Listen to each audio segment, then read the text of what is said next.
Now let's go over the points we have discussed. So far, we understood what is meant by paraphrasing, and I told you that paraphrasing is your friend. You need to paraphrase the sentences given in the head question. You need to use synonyms, all right? And the usage of synonyms will help you avoid redundancy and will also help you avoid copy pasting anything from the head question. So this is extremely important, okay?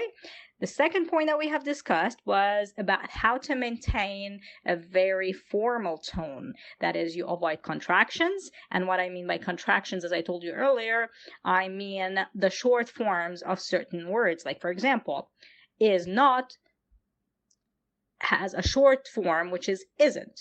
We should use the formal one, which is not. Avoid using isn't, aren't, wouldn't, and these kind of words, okay? Avoid using contractions because this will definitely break the formality of your IELTS writing.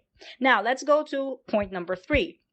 I told you that we need to determine, when we read the head question, which part is considered the general statement and which part is considered the specific question that I need to build my ideas on, I need to elaborate on very well, and I need to discuss with details and give examples on. All right? This is extremely important. This is one of the key points that will guarantee success because this is part of your task achievement. If you know exactly what is the specific question, you will get to understand what exactly to write. You will know. Finally, remember to use good vocabulary, strong vocabulary, because you are marked on your lexical resources, as I told you earlier, and this is extremely important. Now let's dig into some very good examples. Are you ready? Yes. Here's a typical IELTS Task 2 question.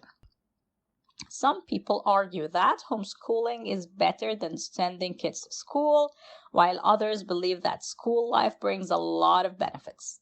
During pandemics, parents should homeschool their kids. To what extent do you agree or disagree? Now, I want you to look and read properly this sample introduction and tell me, based on what we have learned together, how much do you think this introduction should take? As a score, I mean. Okay? Let's try. I'll give you a minute.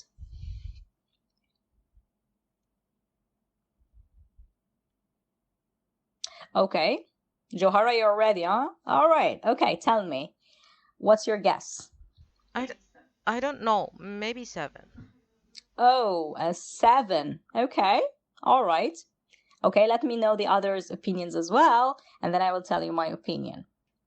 Salim, yes, you're ready now? Okay, tell me, Salim. 7. Maybe 7. Okay, you're giving this introduction a 7 as well. Okay, Marianne? I think 6 because he used contraction.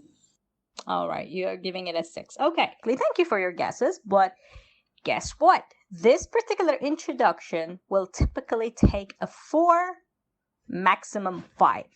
And let me tell you why. The first mistake, have a look on what he have written in the second sentence. A lot of people argue that. And notice the similarity of this sentence to the sentence given in the head question, where the head question started with, some people argue that. So in here, it shows that the writer did not have any synonyms. He should have changed that into something like, for example, it's argued by a lot of people, or it's believed by a lot of people. It's commonly thought by a lot of parents that. A lot of parents believe that. Okay, so that's the first mistake. The second mistake, it's the usage of the contractions. So you can see that it's given here that the writer wrote it's in the contraction form, in the short form, and we just mentioned that we have to avoid the usage of contractions because it breaks the formality. So he or she should have used it is. Another fatal mistake, the word better to homeschool their children. Have you noticed that it's almost the same sentence given in the head question? Again, in the head question, it is better. So he used the same word, okay? He or she should have used a synonym. Others argue that school life carries a lot of benefits. Again, the writer is copying the head question. That's a fatal mistake.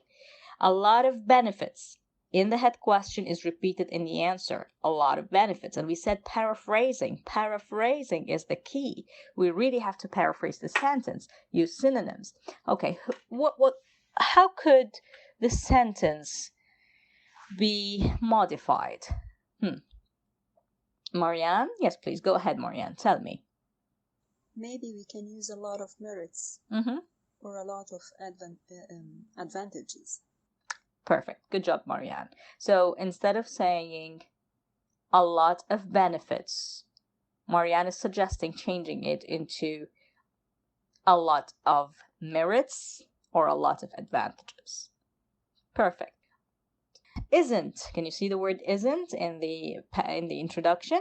Again, a contraction. There's one big fatal mistake that is definitely inexcusable and unforgivable. I totally agree that kids should be sent to schools regardless of the merits of homeschooling. Great! But where is the sentence that was given in the head question? And it is considered the specific question, which is one of the most important sentences in the question. And the sentence was about during pandemics, parents should homeschool their kids. Where is the sentence in the introduction?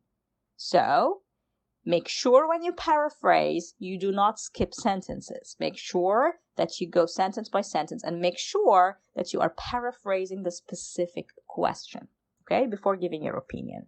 One good thing that the writer did was that he said, I totally agree that kids should be sent to schools regardless of the merits of homeschooling, where he expressed his opinion and showed the extent.